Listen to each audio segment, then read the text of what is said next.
1,050원. 단돈 1,050원이 한 사람의 인생을 송두리째 흔들었습니다. 68세 박준호 할아버지는 20년간 한 번도 지각한 적 없던 성실한 보안요원이었습니다.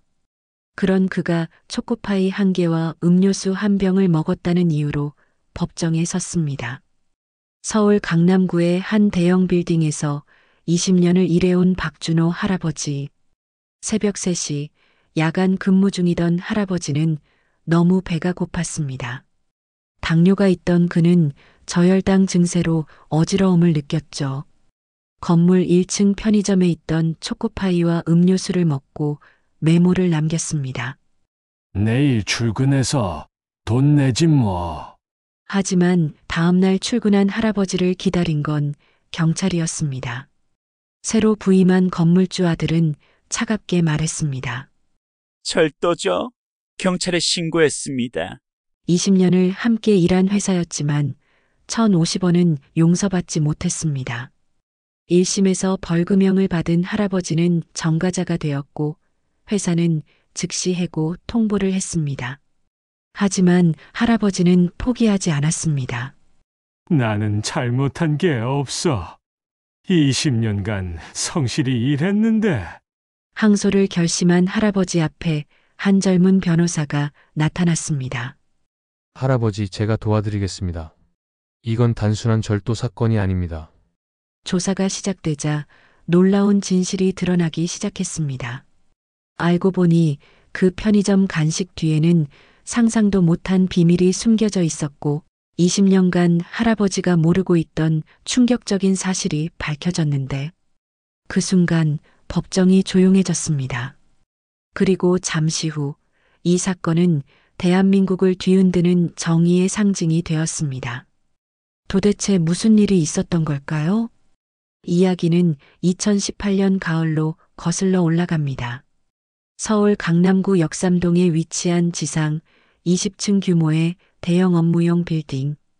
이곳에서 박준호 할아버지는 1999년부터 보안팀장으로 근무해 왔습니다. 군대에서 헌병으로 복무했던 경력 덕분에 철저하고 원칙적인 근무 태도로 유명했죠. 건물 입주사들은 모두 박 팀장을 믿고 의지했습니다. 박 팀장님만 계시면 안심이에요. 20년 동안 단 한 번도 사고가 없었잖아요. 건물주도 박준호를 전적으로 신뢰했습니다. 매년 모범 직원 표창을 받았고 회사 창립 기념일마다 공로패를 받았죠. 하지만 2018년 10월 건물주가 갑자기 세상을 떠났습니다. 그리고 그의 아들 김민재가 새로운 건물주로 부임하면서 분위기가 바뀌기 시작했습니다. 35세의 김민재는 미국에서 MBA를 마치고 돌아온 엘리트였습니다. 하지만 그에게 아버지 세대의 정은 구시대적인 것이었죠. 첫 직원 회의에서 김민재는 냉정하게 말했습니다. 앞으로는 철저히 원칙대로 운영하겠습니다. 정 때문에 일을 그르치는 일은 없을 겁니다. 나이 든 직원들은 불안해하기 시작했습니다. 특히 박준호 할아버지는 묘한 예감이 들었죠. 하지만 자신만은 괜찮을 거라고 생각했습니다. 20년의 성실함이 있었으니까요. 그런데 그 예감은 불과 3개월 후 현실이 되고 말았습니다. 박준호 할아버지의 하루는 언제나 같았습니다. 오후 8시에 출근해서 다음날 아침 8시에 퇴근하는 12시간 야간 근무. 68세의 나이에도 불구하고 한 번도 빠진 적이 없었죠. 집에서는 다정한 남편이자 자상한 할아버지였습니다. 아내 정순자는 30년을 함께 산 동반자였습니다. 남편이 야간 근무를 나가면 항상 보온병에 따뜻한 보리차를 담아 챙겨줬죠. 여보, 오늘은 좀 쌀쌀하니까 내복 꼭 챙겨 입어요. 알았어. 걱정 말고 자고 있어요. 딸 박소영은 초등학교 교사였습니다. 아버지의 성실함을 닮아 학교에서도 모범적인 선생님으로 유명했죠. 결혼한 지 3년째였지만 주말이면 어김없이 부모님 댁을 찾았습니다. 아빠, 너무 무리하지 마세요. 이제 나이도 있으신데. 괜찮다. 내년이면 정년인데 그때까지만 참으면 돼.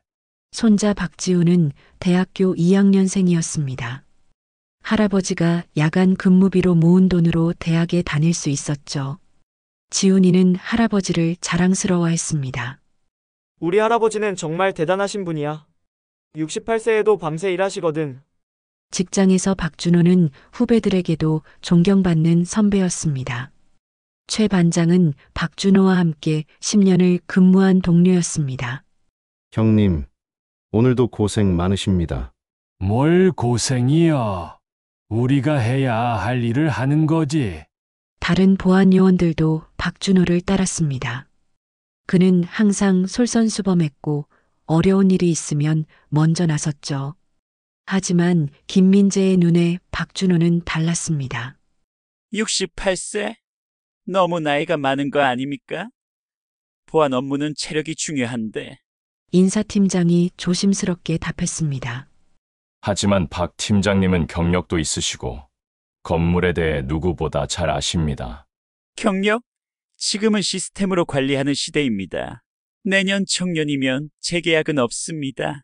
김민재는 이미 박준호를 포함한 나이든 직원들을 정리할 계획을 세우고 있었습니다. 인건비 절감이 그의 최우선 목표였죠. 그리고 그 계획을 실행할 기회가 생각보다 빨리 찾아왔습니다. 2019년 1월 15일 화요일 새벽 2시 30분. 박준호는 건물 내부 순찰을 돌고 있었습니다. 추운 겨울밤이었지만 그는 묵묵히 자신의 일을 했죠. 하지만 그날따라 몸 상태가 좋지 않았습니다. 오후 8시에 출근하면서 저녁을 거른 탓에 배가 고팠고 당뇨가 있던 그는 혈당이 급격히 떨어지는 것을 느꼈습니다. 어지러웠습니다. 손이 떨렸고 식은땀이 났죠. 아이고, 오늘은 좀 심하네. 평소 같으면 참았겠지만 그날은 정말 위험했습니다. 저혈당 쇼크가 올 것 같았죠. 1층 편의점으로 내려갔습니다. 건물 1층에는 입주사 직원들을 위한 작은 편의점이 있었는데 야간에는 문을 닫았지만 보안 요원들은 출입이 가능했습니다. 진열대에서 초코파이 1개와 포카리 스웨트 1병을 꺼냈습니다. 총 1,050원이었죠. 급하게 먹으면서 생각했습니다. 아침에 출근하면 바로 계산해야지. 카운터에 메모를 남겼습니다. 박준호, 초코파이 1개, 포카리 1개, 1,050원. 아침 출근 시 정산 예정. 그리고 다시 순찰을 돌았습니다. 혈당이 올라가자 몸이 좀 나아졌죠. 하지만 박준호는 몰랐습니다. 그날 밤 CCTV를 통해 모든 장면이 녹화되고 있다는 것을, 그리고 다음 날 아침 그 영상을 김민재가 직접 확인할 것이라는 것을 말이죠. 1월 16일 수요일 오전 7시. 김민재는 매일 아침 CCTV 영상을 체크하는 습관이 있었습니다. 아버지 세대의 느슨한 관리를 바로잡겠다는 의지였죠. 전날 밤 영상을 빠르게 넘기던 그의 손이 멈췄습니다. 새벽 2시 35분 1층 편의점. 박준호가 물건을 꺼내 먹는 장면이 또렷하게 보였습니다. 김민재의 표정이 굳어졌습니다. 이게 뭐지? 영상을 다시 돌려봤습니다. 물건을 꺼내는 장면, 먹는 장면, 메모를 남기는 장면. 모든 것이 선명했죠. 김민재는 즉시 인사팀장을 불렀습니다. 이거 봐요. 박 팀장이 편의점 물건을 허락 없이 가져갔어요. 아, 메모를 남긴 걸 보니 아침에 돈을 내려던 것 같은데요. 그게 중요한 게 아니에요. 허락 없이 가져간 건 절도 아닙니까? 하지만 20년이나 근무하신 분인데 이 정도는. 김민재가 차갑게 말을 끊었습니다. 20년이 뭐가 중요해요? 원칙이 중요하죠. 이런 식으로 넘어가다 보면 기강이 무너집니다. 인사팀장은 난감한 표정을 지었지만 더 이상 말할 수 없었습니다. 오전 8시 퇴근 시간. 박준호는 평소처럼 건물을 나서려다가 김민재에게 불려갔습니다. 박 팀장, 잠깐 얘기 좀 하시죠. 사무실로 들어간 박준호는 김민재와 인사팀장이 심각한 표정으로 앉아 있는 것을 보고 가슴이 철렁했습니다. 무슨 일이십니까? 김민재가 모니터를 돌려 CCTV 영상을 보여줬습니다. 이거 박 팀장님 맞죠? 영상을 본 박준호는 순간 얼굴이 하얗게 질렸습니다. 아, 이건 편의점 물건을 허락 없이 가져가신 거죠? 아니, 그게 아니라 새벽에 당이 떨어져서 어쩔 수 없이 메모도 남기고 오늘 계산하려고. 박준호는 주머니에서 지갑을 꺼내 1,050원을 내밀었습니다. 지금 바로 드리겠습니다. 정말 죄송합니다. 하지만 김민재는 돈을 받지 않았습니다. 박 팀장님, 문제는 금액이 아니에요. 허락 없이 물건을 가져간 행위 자체가 문제죠. 하지만 규정상 이건 명백한 절도입니다. 경찰에 신고하겠습니다. 박준호는 귀를 의심했습니다. 경찰이요? 20년을 일했는데 1,050원 때문에요? 금액의 문제가 아니라고 했잖아요. 원칙의 문제입니다. 인사팀장이 조심스럽게 끼어들었습니다. 사장님, 이 정도는 경고 정도로. 안 됩니다. 선례를 남기면 안 돼요. 다른 직원들도 따라할 수 있습니다. 박준호는 떨리는 목소리로 말했습니다. 제발, 제발 그러지 말아 주십시오. 내년이면 정년인데 정가자가 되면 안 됩니다. 하지만 김민재의 표정은 변하지 않았습니다. 죄송합니다. 이미 결정한 사항입니다. 그날 오후 경찰이 박준호의 집으로 찾아왔습니다. 20년 무결점 경력의 보안 요원이 1,050원 때문에 절도 혐의로 조사를 받는 황당한 상황이 벌어진 것입니다. 경찰서에서 조사를 받는 박준호의 모습은 처참했습니다. 피의자는 왜 물건을 가져갔습니까? 저혈당 증세가 와서 어쩔 수 없었습니다. 당뇨가 있어서. 그래도 허락 없이 가져간 건 맞죠?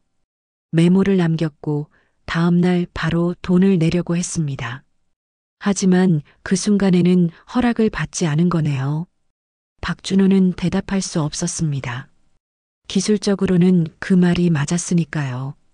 조서에 도장을 찍고 나온 박준호는 완전히 넋이 나간 상태였습니다.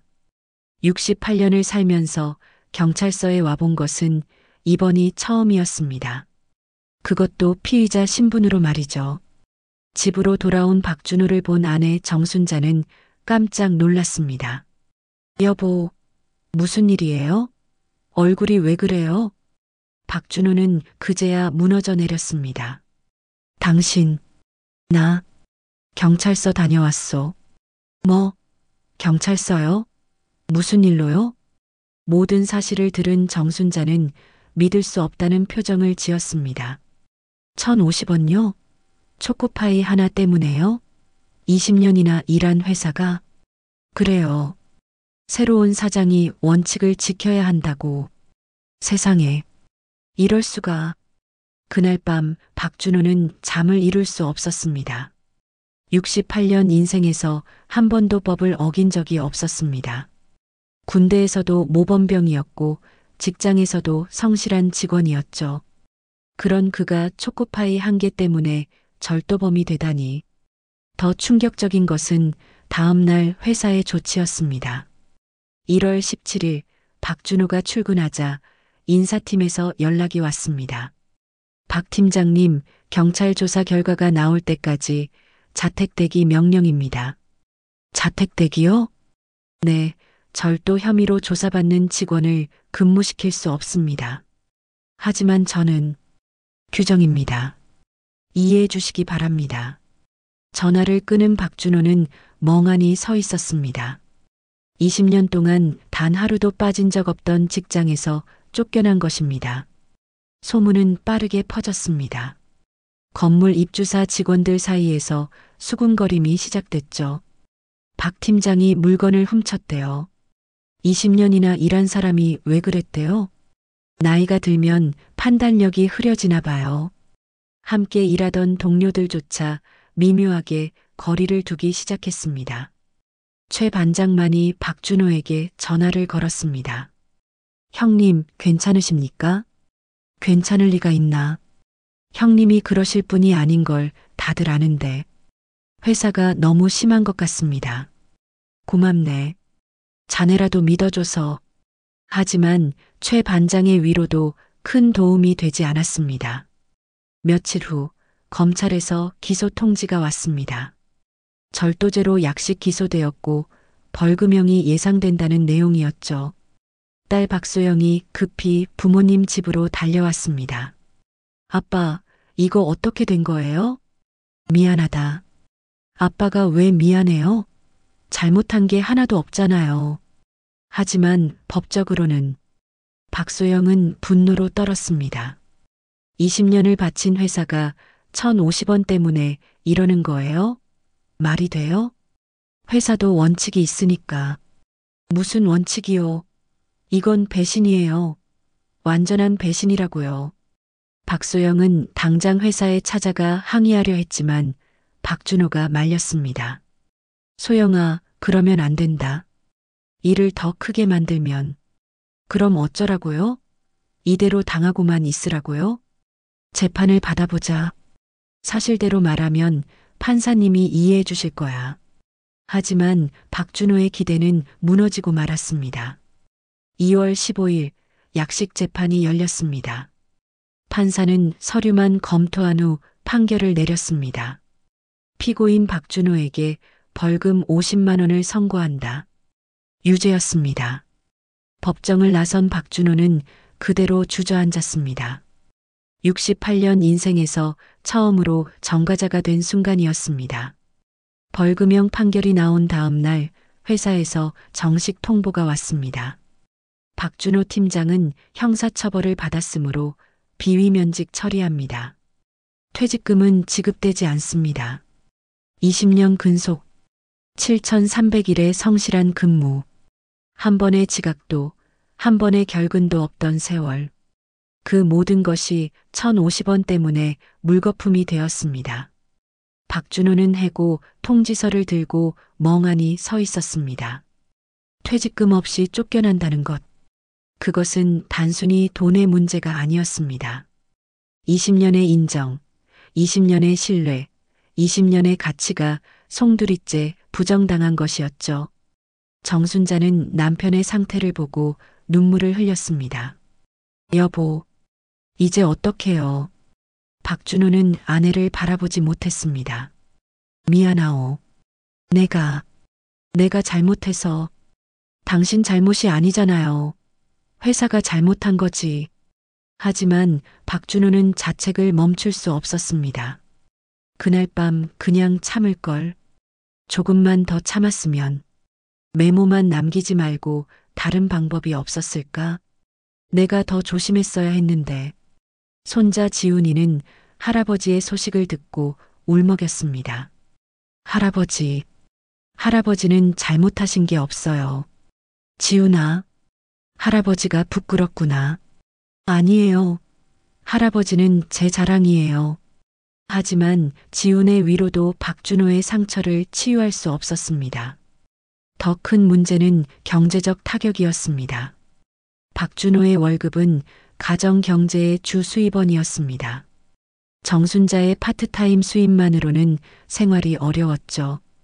특히 지훈이의 대학 등록금이 큰 부담이었습니다. 지훈이 등록금은 어떡하지? 정순자가 말했습니다. 여보, 우리 집이라도. 집을 팔 수는 없소? 그럼 우리는 어디서 살아요? 그럼 제 적금이라도. 그것도 안 돼요. 당신 노후 자금인데.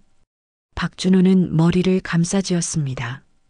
68세의 나이에 재취업은 거의 불가능했습니다. 게다가 전과자 신분으로는 더욱 어려웠죠. 주변 사람들의 시선도 달라졌습니다. 아파트 경로당에 나가면 사람들이 수군거렸습니다. 저 양반이 물건 훔친 사람이래. 그래, 그렇게 안 보이는데 사람 겉모습만 보고는 모르는 거야. 박준호는 더 이상 경로당에 나가지 않았습니다. 마트에 가도 병원에 가도 사람들을 마주치는 것이 두려웠죠. 가장 힘든 것은 자존감의 상실이었습니다.